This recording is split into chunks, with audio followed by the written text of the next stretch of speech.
एक महत्वाचा जिहाद आहे, तो म्हणजे व्यवसाय जिहाद, बिझनेस जिहाद ज्याला आपण म्हणू शकतो. बिझनेस जिहाद, त्यालाच हलाल अर्थव्यवस्था, हलाल इकॉनॉमिक्स किंवा जिहाद असे वेगवेगळे आलटून पालटून वेगळ्या माध्यमातून वेगळे शब्दप्रयोग होतात. तर आता पवित्रम फाउंडेशन जे आपण स्थापन केलं 3 वर्षापूर्वी, याच मुद्द्यांवर आपण काम करतो. पहिला मुद्दा जो आहे तो एकेका व्यवसायामध्ये हा समाज घुसतो, जिहादी समाज घुसतो आणि तो जिहाद करण्यासाठी घुसतो.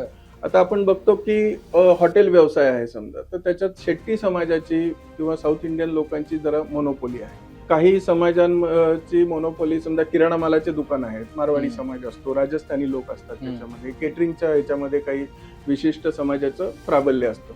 पण त्यांचा त्याच्यामागे उद्देश असा असतो की चांगला व्यवसाय करायचा, मोठा करायचा, आपल्या लोकांना त्यात आणायचा, अजून मोठा करायचा आणि चांगल्या सेवा द्यायच्या. पण जेव्हा हा जिहादी समाज एखाद्या व्यवसायात घुसतो, त्याच्या मागे त्याचा जिहाद राबवण्याचा एजेंडा असतो, क्लिअर एजेंडा क्लिअर एजेंडा असतो.